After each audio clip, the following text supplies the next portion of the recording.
Rafael Flores Correa nació en Ciudad Hidalgo, Michoacán, el 27 de septiembre de 1954 y reside en Morelia desde 1979. Estudió en la Academia de San Carlos de la UNAM. Fue maestro de pintura y artes visuales en la Casa de la Cultura de Morelia durante 35 años. Ha realizado numerosas exposiciones individuales y colectivas. Además, sus obras se encuentran diseminadas por todo el país y varias partes del mundo. En 2018 publicó su primera novela titulada Rolando y en 2021 ganó el Premio Estatal de las Artes Heréndira en el área de artes visuales.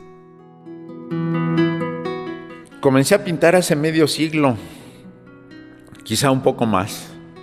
Me remito a mi infancia y al lugar donde nací, en Tajimaroa, hoy Ciudad Hidalgo, un lugar de lagunas y bosques donde el paisaje determinó mi futuro.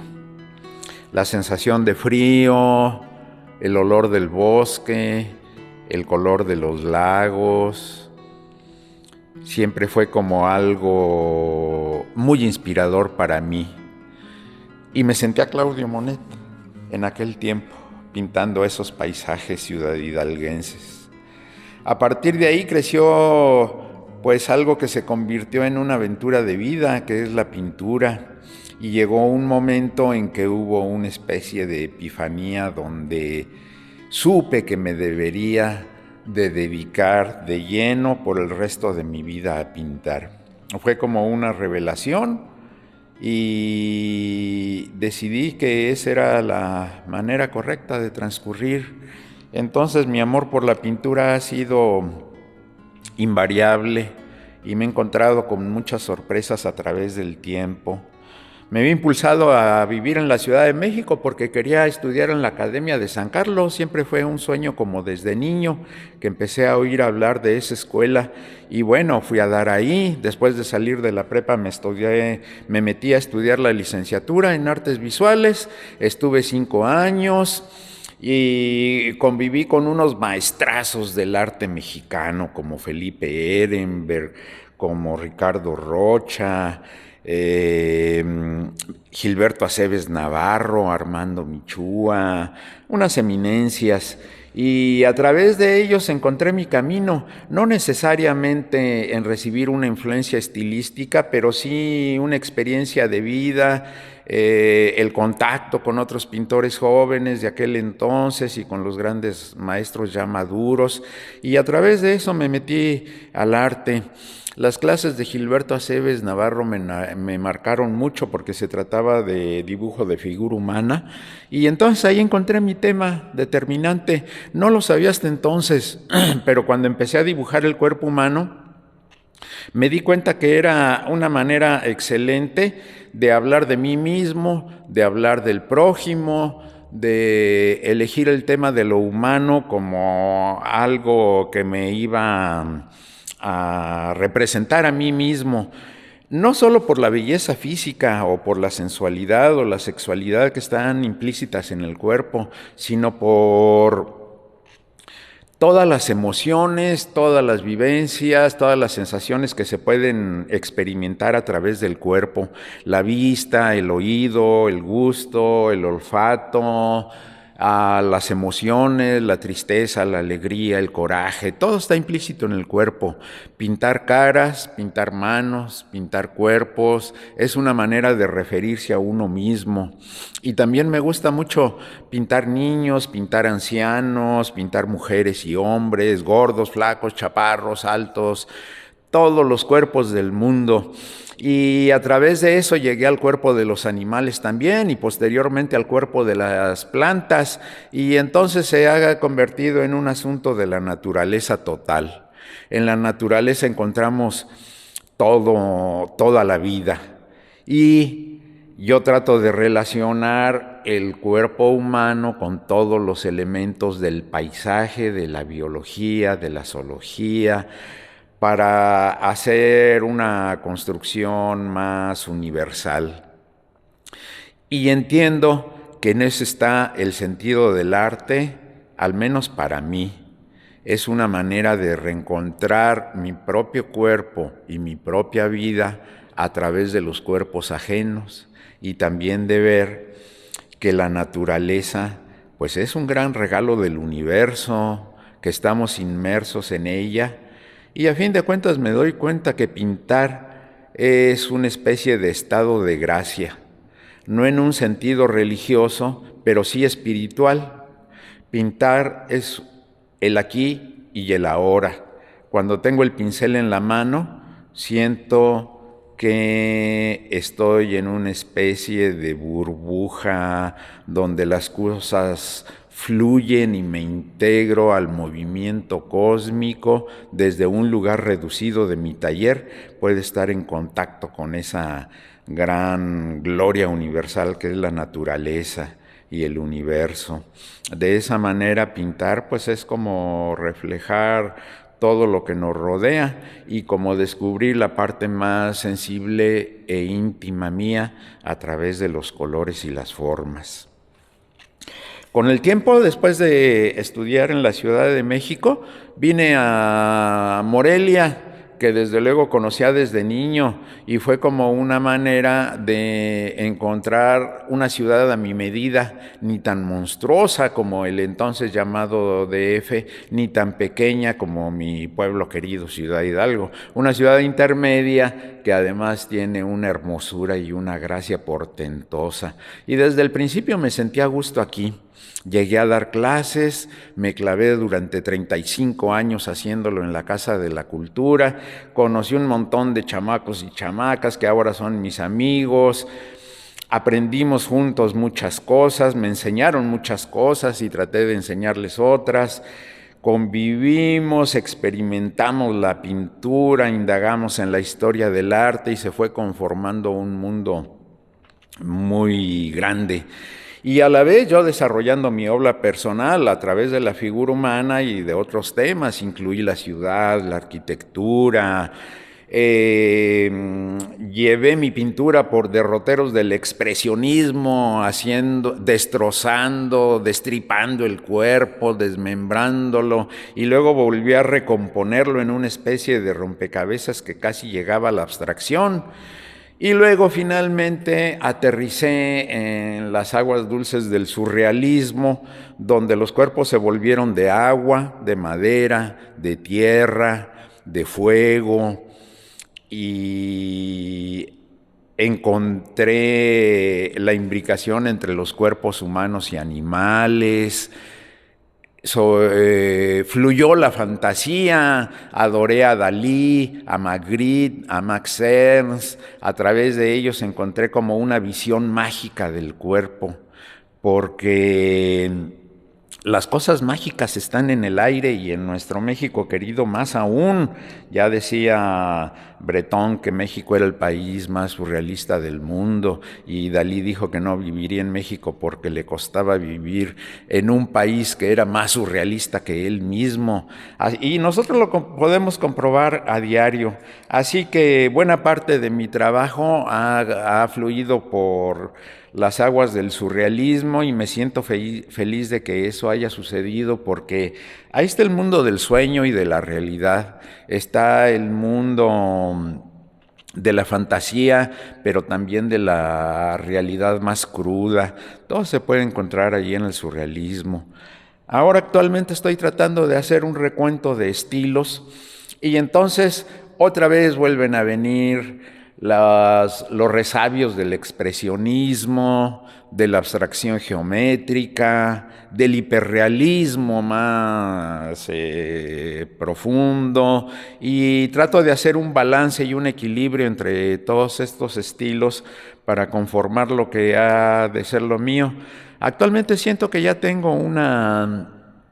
no es es un estilo personal en el sentido de que puedo dar una visión personal acerca de otras cosas ya consabidas. No he inventado nada nuevo, no soy original en el sentido profundo de la palabra, de inventar una forma, de crear algo que nunca había existido antes, pero soy original en el sentido de aportar un punto de vista íntimo, personal, que nadie más puede tener, y entonces me puedo insertar en otros estilos sin presentar muchas novedades estilísticas, porque realmente no hay nada nuevo bajo el sol en el arte, y sigue habiendo los tres colores primarios que existen desde los más remotos tiempos. Pero sí se puede encontrar una manera de reafirmarse a sí mismo a través de la pintura de más de 20 siglos de pintura que ha existido en nuestra historia del arte.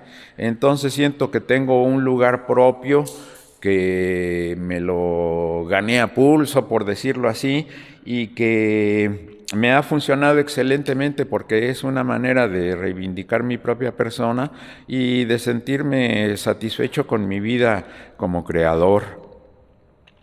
Luego resulta también que aquí en Morelia, pues me he encontrado con una gran diversidad de artistas. Quizá no hay tantos artistas como en la Ciudad de México, pero sí es una ciudad eminentemente cultural, y me asombra sobremanera las generaciones actuales, que son tan abundantes, tan generosas en su arte, tan diversas, tan creativas. Cuando yo llegué a Morelia, unos cuantos estilos estaban en boga, como la colita de la Escuela Mexicana de Pintura y el muralismo, el poderoso paisaje michoacano, sobre todo uruapense, y la influencia de Mapeco y cierto impresionismo michoacano que se ve a través de los pintores del Jardín del Arte y de muchos artistas tradicionales, y también cierta inventiva que tenía que ver con el informalismo, con el geometrismo matérico, con el México mágico, profundo. Era lo que estaba en boga en Morelia en los años 80 cuando llegué. Pero a partir de entonces y en estas 4 décadas, me doy cuenta cómo los pintores jóvenes han hecho una pintura emergente que ya tiene que ver, gracias al internet y a las redes sociales, en una confluencia mundial, porque el arte ahora, pues ya lo sabemos, es un asunto universal y mundial. Entonces, hay la influencia de las mangas japonesas, de la pintura china, de lo que se hace en la India, en los países nórdicos, en Norteamérica, en Sudamérica. Y Morelia es una ciudad donde todo eso se nota a través de los artistas jóvenes. Maravillas en cuanto a las técnicas, el surgimiento de la fotografía y el cine como parte del mundo pictórico, la relación con la música, con el teatro, con la danza, con la literatura, y los pintores jóvenes son magníficos ejemplos de cómo todo este arte mundial está emergiendo.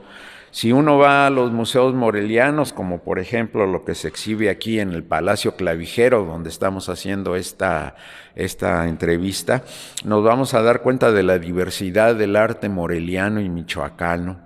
Yo realmente me siento en una ciudad generosa, magnífica, y me siento feliz de vivir aquí, feliz de trabajar aquí y de poder ser creativo. Aquí estamos en mi caverna. Este es mi lugar íntimo de trabajo. Aquí vivo en un silencio solitario e íntimo, y trabajo 4 horas en la mañana, 4 horas en la tarde. Son jornadas de trabajo que se me van volando, comienzo a pintar, me cuesta un poco de trabajo concentrarme, me acerco al cuadro, me echo para atrás, lo observo, le doy 2-3 sorbos al café, me fumo un cigarro. Después de media hora de concentración empiezo a entrar a la batalla y en un momento dado el resto del mundo se esfuma y todo se convierte en un cuadro, donde estoy dialogando con él. Le propongo colores, unos me los acepta, otros me los rechaza, entramos en ese diálogo y en un momento dado estoy inmerso y ya no pienso las cosas, simplemente se va dando. Y así, de repente pasan 3 horas de un jalón y no me di cuenta. Parado 3 horas y ni siquiera me cansé. Es mágico lo que sucede aquí. De repente me llaman, Rafa, vente a comer. Y entonces ya me doy cuenta que el cuadro está terminado. Una vez me preguntaron, ¿cuándo está terminado un cuadro? Y pues me gusta esta respuesta, cuando me llaman a comer. Ahí ya, hay que firmar. Bueno, este es un lugar no sagrado, pero sí tiene un sentido espiritual estar aquí. Es un lugar donde las emociones se apaciguan y se exaltan a la vez. Es un lugar de creatividad. Es un lugar donde puedo fluir sin problemas. Me rodeo de estos cuadros que son los que he estado haciendo recientemente. Y la escenografía va cambiando porque cada semana aparece un cuadro nuevo y entonces estas paredes cambian su decoración.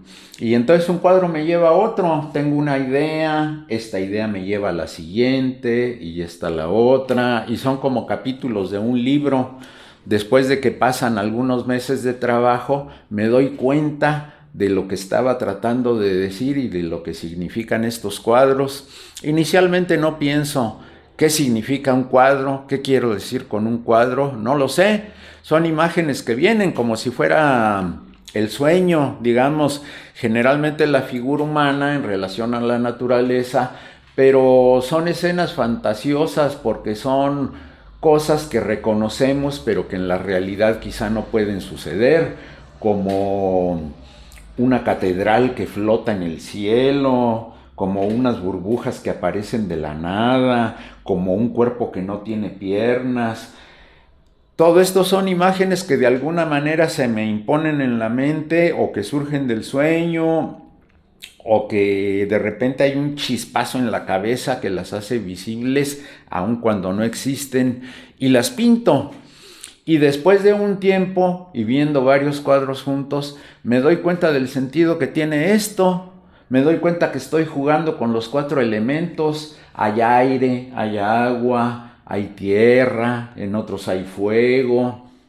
Y pienso que de repente, esto ya es según la interpretación que le da cada espectador, de repente las palomas pueden hablar de libertad y de vuelo, de repente las flores pueden hablar de la belleza de la naturaleza, quizá las nubes nos remiten a una cuestión etérea y de levitación y de falta de gravedad.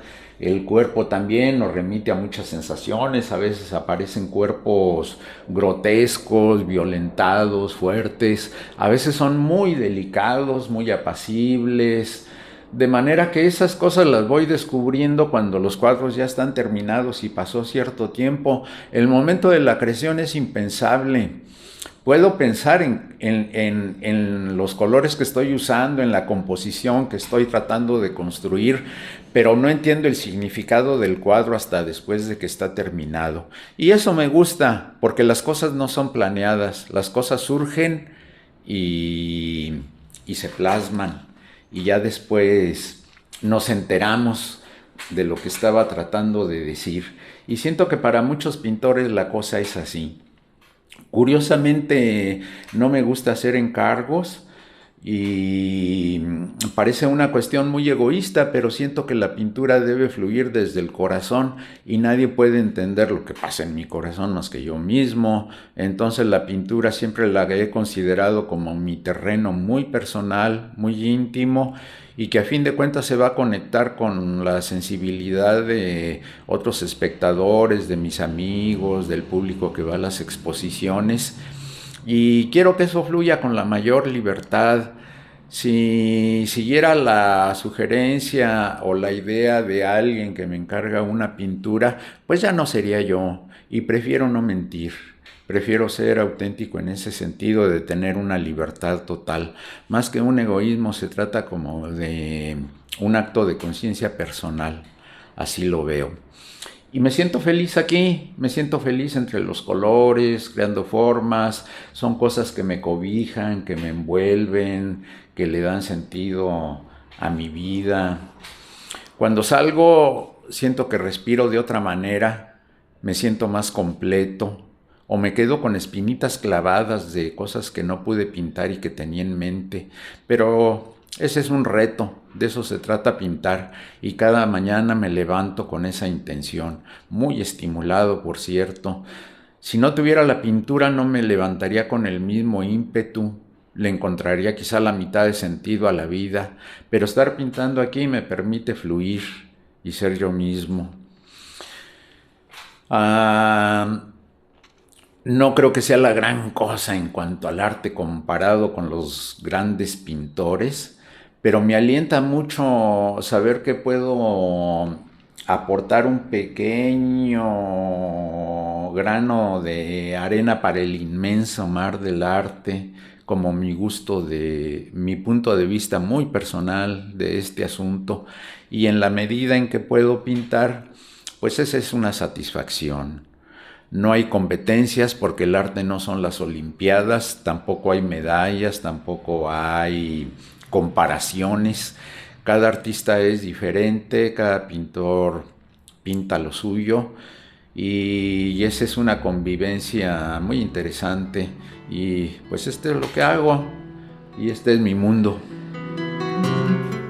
Este es un cuadro que ya casi está terminado, entonces vamos a darle ciertos detalles finales. Me gustaría hacer más visibles las alas de estas palomas que están emergiendo de un cuerpo aquí mágicamente. No sé ni por qué flota este cuerpo, pero está en el aire levitando y de repente emergen de él, quizá naciendo de su vientre, una serie de palomas o revolotean alrededor de él. Es una escena fantasiosa porque pues no puede ocurrir en la realidad, pero en la realidad de la pintura todo es posible.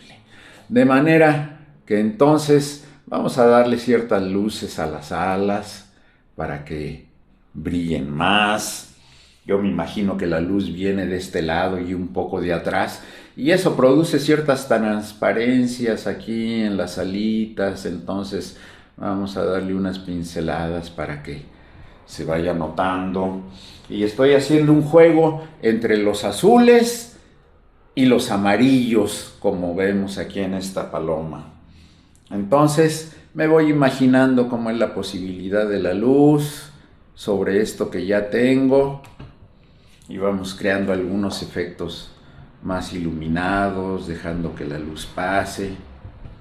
¿Por qué si una paloma es blanca le estoy poniendo amarillo y azules? Pues porque la luz se desbarata en cuanto toca los objetos, y entonces el blanco se contamina de los colores que hay alrededor, y así tenemos que la luz rebota y se va descomponiendo en colores amarillitos, cremas, que son colores cálidos, pero por otra parte permanecen los azules, que también es una gama muy bonita. Y cuando vemos azules junto a amarillos, entonces hay una sensación de cálido y frío que se va alternando. Esto es un poco lo que hacían los impresionistas. Contrastaban los colores fríos con los cálidos. No importa tanto el color real del objeto, sino la vibración del color, el juego de la luz y de la sombra. Entonces simplemente me voy basando en dividir los colores. Es una sensación muy bonita pintar con la pasta del óleo, porque es una pasta muy maleable, se puede combinar, se puede integrar. Entonces es una delicia pintar porque vemos cómo las cosas van cambiando poco a poquito, y todo va referido a la imaginación. Hay cierta idea en mi cabeza, pero a la hora de ir poniendo las pinceladas van surgiendo nuevas ideas. Cuando comienzo un cuadro, parto de bocetos que tienen una idea de lo que va a ser el cuadro, parto de fotografías, si no tengo un modelo enfrente, pero en un momento dado me olvido del boceto, de la foto y dejo que el cuadro agarre su propio camino. De manera que es mitad visto y mitad inventado sobre la marcha. El color es un elemento maravilloso. Podríamos decir que hay dos cosas en específico en lo que uno pinta que son importantes. El dibujo, la composición, cómo van acomodadas las cosas, y por otra parte el color, que es un mundo aparte. Primero resolvemos el dibujo y después nos dejamos llevar por el color. Los pintores impresionistas entendieron muy bien esto de la dinámica de los colores, renovaron todo el asunto del arte y su manera de trabajar era con pequeñas pinceladas como lo estoy haciendo aquí. El color se divide, vibra, cambia, a diferencia de los pintores más antiguos que consideraban el color como algo estable e inamovible. Los impresionistas descubrieron que el color se mueve y vibra. Entonces hay que ayudarlo a vibrar, descomponiéndolo en pequeñas pinceladas. Eso es lo que estamos tratando de hacer aquí. Y también no me preocupa mucho el color realista.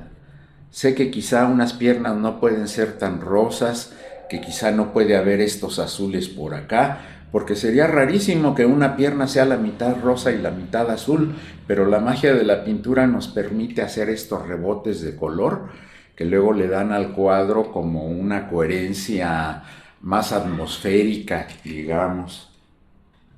El estilo que trato de manejar yo le llamaríamos realista, o mejor dicho, naturalista, porque no intenta ser como una fotografía ni tener unos detalles tan precisos. Se trata de sugerir las cosas, que se reconozca que es un cuerpo, que es una paloma, pero sobre la marcha va surgiendo cierta inventiva, sobre todo en el color, que nos permite pues fantasear y alcanzar como una cuestión más mágica, digamos. Y entonces el color es un elemento muy bonito para manejar esa idea. Bien, sucede que me da por escribir, me gusta mucho escribir. Después de sumergirme en el mundo de la pintura llegó un momento en que vino cierta necesidad también de reflexionar sobre esos asuntos, no solo del arte, sino también de la vida misma y de mi propia experiencia vital. Bueno, de hecho, todos los que de alguna manera escribimos tenemos, yo creo que desde la infancia o la adolescencia, un cajoncito ahí con unos poemas amorosos horribles que escribíamos casi todos los adolescentes, sintiéndonos quebrados, dolidos y sufrientes y demás. Pero pues eso es un tanto intrascendente. En un momento dado como que vino una necesidad más fuerte de expresarme también en el ámbito de la literatura, no con una pretensión profesional, sino de una experiencia habitual, íntima, que fuera una reflexión también sobre el arte y la vida. Y entonces me atreví a escribir una novela. Me metí a un taller de literatura, bueno, y aparte de eso he sido un lector ávido desde la adolescencia, me encanta leer novela latinoamericana, francesa, norteamericana, el realismo mágico, la poesía mexicana, me encanta, tantas cosas que hay por leer, Paul Auster, el mundo no se acaba en la literatura, es un asunto grandísimo, y yo soy un ávido lector, la verdad, y a través de eso pues también me nació la apetencia y la necesidad de hacerlo. Y en un momento dado, hace cosa de 6, 7 años, me atreví a escribir una novelita que se llama Rolando, y que es una novela mitad ficción, mitad biografía, que narra un viaje de cuando yo era adolescente, la lejana década de los 70 del siglo pasado, que como todos sabemos fueron los tiempos hippies, de la psicodelia, de el rock clásico, de la literatura beat, y sumergido en ese ámbito de vida que yo mismo llevaba como una cuestión de experiencia vital. Pues entonces ahora, ya en tiempos más recientes, me entró el gusanito de narrar aquellas vivencias y relato un viaje que hice al sureste con 2 amigos en el plan hippie, viajando de aventón, sin dinero, como una experiencia improvisada sin saber a dónde íbamos a parar. Lo único que teníamos en mente era bañarnos en las aguas azul turquesa del Mar Caribe. Y así lo hicimos. Pero a través de eso, pues hicimos algunas experiencias psicodélicas a través de los hongos, del peyote, de otras plantas. Vivimos el mundo de hacer artesanías con las manos y venderlas, de sumergirnos en los ríos, de subir las pirámides mayas, de encontrarnos a hippitecas y a hippies de otras partes del mundo que andaban rolando por la península, de encontrarnos con ancianos venerables y con vagabundos y trashumantes que andan por el mundo viajando, improvisando con sus vidas, y fue una experiencia vital muy hermosa. Y entonces, pues desde luego que tenía la espinita de relatar todo eso, y así lo hice. Traté de hacer un librito que fuera divertido, ameno, con buen ritmo, que no usara palabras rimbombantes ni reflexiones mamonas acerca de la literatura y del arte, sino como una experiencia vital divertida. Y por ahí se fue la novelita. Después de eso, pues también he tratado de escribir otras, y ahí están. Esa es la única novela que tengo publicada, pero hay por ahí otros 3 borradores que están como esperando su tiempo de reelaboración y a lo mejor en un futuro de publicación. ¿Quién sabe? No me apura eso.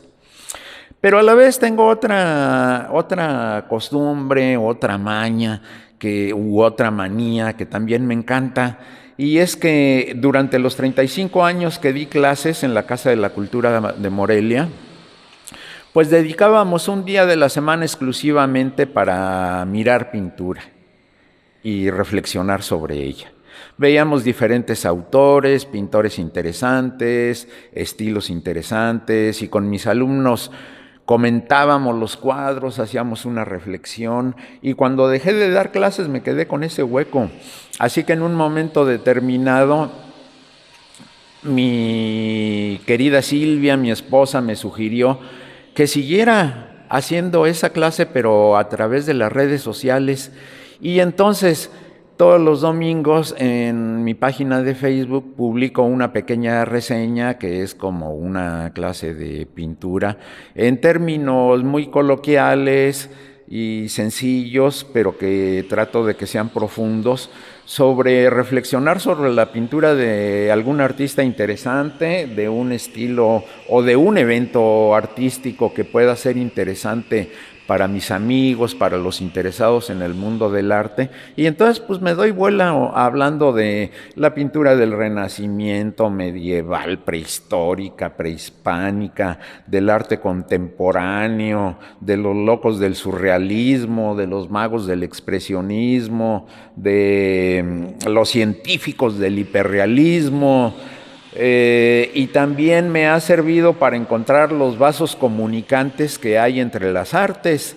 Ahí encontré desde luego la unión y la identificación que hay entre la pintura y la literatura, pero también resulta que en eso hay tonos, matices musicales y que también podemos encontrar, por ejemplo, esas relaciones maravillosas que se da entre el arte de Monet y de Debussy, que de hecho se dedican a lo mismo en dos lenguajes diferentes, entre la escritura de ciertos novelistas, no sé, por decir algo, García Márquez, con el ámbito de la pintura colombiana o cubana.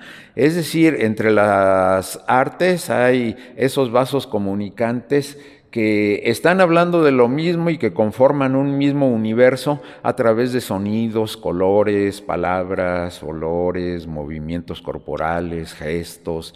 Y el mundo del arte, pues, no es separado. De hecho, nosotros los artistas actuales lo hemos separado. Incluso desde el Renacimiento se habla de las 5 bellas artes, ¿no? Y separamos pintura, de escultura, de música, de teatro, cuando en realidad el mundo antiguo nos demuestra que el arte es una experiencia vital que estaba junta. Basta que miremos el arte griego, el arte prehistórico, el arte egipcio, el arte azteca, y nos damos cuenta de que el arte es un mismo asunto y que la pintura estaba junto con la escultura y con la arquitectura desde el comienzo. Fue hasta el Renacimiento que se separaron, y que la literatura, la música, la pintura han estado juntas desde siempre, y que es pues muy provechoso hacer que se reencuentren en la actualidad. Y entonces ahí surgieron los happenings, las instalaciones, los performances y tantas experiencias que no importa el nombre y no importa el momento determinado histórico, sino que el arte es una experiencia universal que es grande, maravillosa, abarcadora, como una especie de lluvia que nos envuelve, como una experiencia vital. Y entonces el hecho también de sentirse artista se vuelve intrascendente cuando recibimos esa lluvia del arte, donde todos somos artistas, donde hasta los que no saben pueden expresarse a través de un buen plato de comida, cocinándolo, a través de la confección de un vestido, a través de unas palabras hermosas que le dicen a su amado o a su amada, a través de un gesto, a través de un pasito de baile que la alegría nos empuja a hacer. Es decir, el arte va más allá de los cuadros, de los museos, de las bibliotecas y de las salas de concierto. Es una experiencia callejera, es una experiencia del sueño, de la realidad. Entonces el arte es algo más grande que nuestras propias vidas y al mismo tiempo es nuestra propia vida. Esta pequeña novela se llama Rolando y narra la experiencia de 3 adolescentes en la época de la década de los 70 del siglo pasado, y narra la aventura de 3 adolescentes que van al Mar Caribe recorriendo México de aventón. Llegan a la ciudad antigua, a la zona arqueológica de Palenque, y esto es lo que les sucede. Mi querido Renato, quiero hacerte una pregunta muy seria. ¿Te gustaría conocer los hongos alucinógenos? Claro, respondí sin pensar. No son cualquier cosa, hermanito, advirtió mi amigo. No es como andar pachequillo riéndose de pendejadas. Esto es un viaje a lo profundo de tu ser. Se me atragantó el plátano del desayuno, pero contesté. Por eso, tú dices que la vida suele ponerte oportunidades enfrente y hay que correr los riesgos. Sí quiero. Bien, maestro, no esperaba menos de ti, dijo Rolando. Hoy será un día grandioso. El joven con quien platicaba vivía en la localidad y se ofreció para llevarnos a nuestra aventura. Caminamos por una vereda y a la vuelta de una arboleda nos mostró unas granjas que se veían repartidas en amplios terrenos de pasto verde, con algunas vacas comiendo por ahí. Yo hasta aquí llego, dijo el joven. Métanse en esos potreros y búsquenle. ¿Están seguros que conocen los hongos? Claro, dijo el Rolas. no te apures, no nos vamos a envenenar con otra cosa. Los San Isidro son amarillos, macizos y crecen en la majada de las vacas. Seguimos por nuestra cuenta, caminando en la llanura. El terreno era algo irregular y entre sus hondanadas encontramos zonas repletas de flores violetas y amarillas, campos de alfalfa y un pequeño riachuelo que venía serpenteando desde la montaña. Nos separamos un poco y caminamos en zigzag para cubrir el territorio. Con una varita movíamos hojas y volteábamos las cacas secas de las vacas buscando destellos dorados. Mientras caminaba iba pensando que no sería tan fácil y que perderíamos la mañana en esos terrenos. Por la lluvia del día anterior encontramos unos hongos blancos y grandes y otros chiquitos de color gris oscuro. Rolando me explicaba que esos no eran buenos y que no debíamos cortarlos. De pronto nos sorprendió el grito de Armándaro, que estaba atrás de unas piedras grandes. ¡Hey, carnalitos! ¡Encontré el tesoro! Rolando y yo corrimos a su encuentro y vimos que a la sombra de las rocas estaban 3 hongos grandes con su sombrilla totalmente abierta, rodeados por una docena de honguitos con la cabeza cerrada y brillante, como pequeños penes parados en una mierda de vaca. El Rolas abrió los brazos y con una amplia sonrisa exclamó: «Gracias al alto cielo, gracias a los dioses mayas, gracias a la Señora de la Providencia». Animados por el hallazgo, nos sentamos a la orilla del arroyo, con los pies metidos en el agua para refrescarnos, a comernos el dorado banquete. Rolando, que era el único experimentado en aquellos lances alucinantes, nos dio algunas pautas. Esto no es para atascarse. Nos comemos cada quien un hongo y esperamos media hora. Si no nos prende, nos comemos otro chiquito y así nos la llevamos. El viaje puede durar hasta 6 horas. Vívanlo con respeto y disfrútenlo, carnales. Mientras comíamos pequeños pedacitos, veíamos a lo lejos la gran mole de la montaña, el verde oscuro y su intrincada vegetación. Había ahí miles de pájaros, reptiles y flores raras.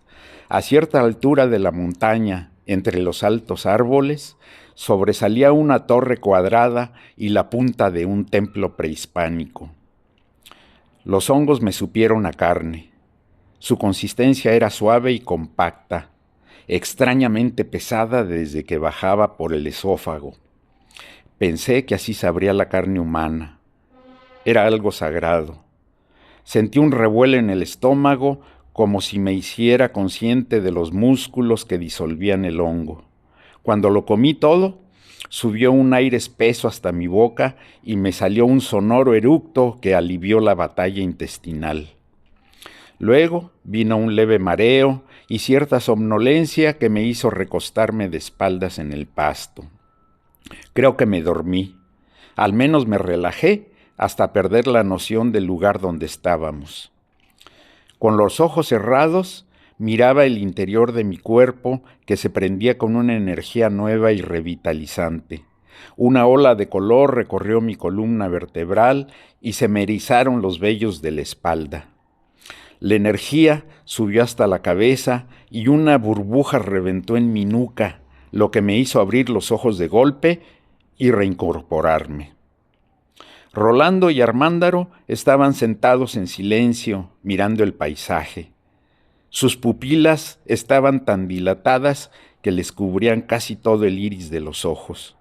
Su mirada desmesurada tenía, sin embargo, un gesto de calma, de tranquilidad profunda. «Tienen unos ojotes», les dije. «Tú también, güey», respondió Armando.